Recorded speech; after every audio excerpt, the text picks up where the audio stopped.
Bonjour, bienvenue à Eurosport International. Grosse victoire de Montréal face au Dynamo de Houston. Montréal qui remet dans la course aux séries. Ils ont besoin de deux victoires. Ils avaient besoin de deux victoires avant le match au Stade Saputo pour se qualifier. Là, c'est la première sur deux. Même si Houston est la pire équipe de l'Ouest, c'est une énorme victoire qui fait du bien à tout le monde. Euh, un bon match disputé de la part du CF Montréal qui a dominé pour la grande majorité du temps. Et, c'est des défenseurs qui ont pris l'équipe en main et ont marqué deux buts sur corner en deuxième mi-temps. Tout d'abord, lui de Camacho à la 58e minute, suivi d'un but à la 62e de Miller. Et Miller a marqué de la tête son premier but avec le CF Montréal, tandis que Camacho a marqué d'une talonnade. Maintenant, Montréal qui tout à coup est dans la course aux séries. Ça va être super intéressant. Ça fait des années qu'il n'y a pas eu une course aussi serrée dans les deux associations, bien sûr, mais surtout dans l'Est. Cinquième, c'est Atlanta, qui ont 48, suivi des Red Bulls, suivi de Orlando, qui sont sixième, avec encore 48. Et ensuite, c'est le Red Bulls septième, donc la dernière place qui donne accès aux séries avec 47, suivi de Montréal à la huitième place 46, et DC United qui non plus va finir avec 44, mais il faudrait absolument une victoire et puis beaucoup de résultats possibles dans leur cas. Et également Columbus qui est soi-disant en vie, mais je pense que oui, même s'ils sont techniquement en vie, ça va pas être possible puisqu'il va falloir battre le Fire 6-0. Et en plus d'espérer tous des résultats négatifs, donc quelque chose de très compliqué pour Columbus. Euh, Quelle bonne performance de Montréal. En première mi-temps, on a essayé des transitions avec Chouanière et Broguillard qui ont obtenu des énormes occasions de marquer. Il y avait aussi un tir de Mihailovic et par contre, ça ne rentrait pas. Et pour commencer la deuxième mi-temps, Preza a fait des gros arrêts. Houston a dominé comme les 10 premières minutes de la deuxième mi-temps, tandis que le score était encore de 0-0. Donc là, Breza a fait des arrêts très, très importants. Et je pense que Breza est maintenant le gardien de confiance de l'organisation.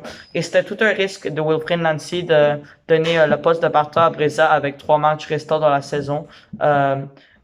Si jamais ça aurait pas marché, on aurait été très critique à son égard. C'est quand même une très bonne décision de la part de Nancy et chapeau à lui.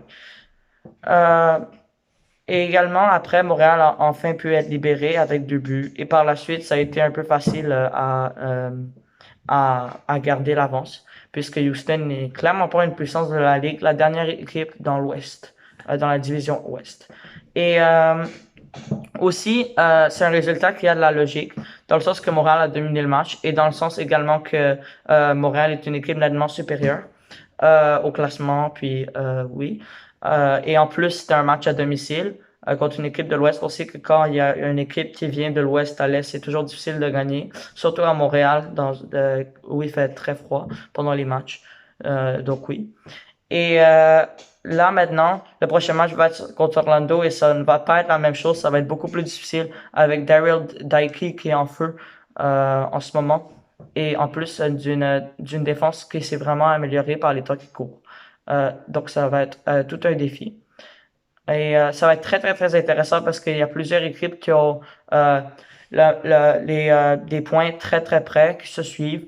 De la quatrième à la neuvième, la cinquième à la neuvième place, tout est possible. Montréal pourrait également être cinquième. Non, Montréal pourrait être sixième, mais il faudrait ça serait très peu probable, mais il y a des chances. Si jamais Montréal gagne et les Red Bulls font un match nul et Atlanta perd, pas Atlanta, je veux dire Orlando perd, bien entendu, puisque Montréal aura gagné. Montréal joue contre Orlando. Ça a été une bonne performance encourageante de la part de Wanyama. J'ai aimé comment Nancy a reposé les joueurs pour cette finale contre Orlando, soi-disant. On l'appelle comme ça parce que c'est le dernier match de la saison et avec l'équipe qui gagne va pouvoir accéder aux séries éliminatoires. Mais il a fait une très belle gestion parce que lorsque c'était 2-0, avec environ 35 minutes, je veux dire 25 minutes à faire au match, il a réussi à reposer Wanyama, donner un peu de temps de jeu à Kyoto, reposer Mihailovic et reposer plusieurs de ses joueurs importants, Chouanière également. Et il a fait une bonne gestion de match. Et là, je suis vraiment content qu'on va revoir Kyoto pour ce match contre Orlando parce qu'on va absolument avoir besoin d'attaque contre eux.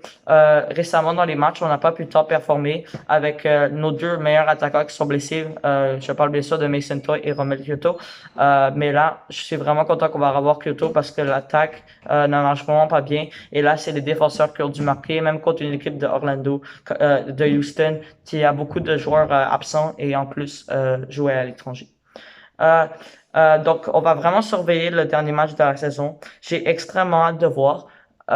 Les Red Bulls et Atlanta doivent s'en vouloir d'avoir joué un match nul de 0-0 parce que lui qui aurait gagné ce match aurait été officiellement qualifié. Mais maintenant, on va avoir toute une course. Et j'espère que Montréal va pouvoir participer pour une première fois aux séries éliminatoires. Ça serait une première fois depuis 2016 si on exclut la saison dernière où les 10 premières équipes ont été qualifiées. Ça va être super intéressant. Et peut-être une petite parenthèse, Toronto FC qui bat Pacific FC 3-1 en championnat canadien. Donc on aura un autre classique canadien en finale pour une place en Ligue des Champions. Merci de m'avoir écouté et bonne soirée.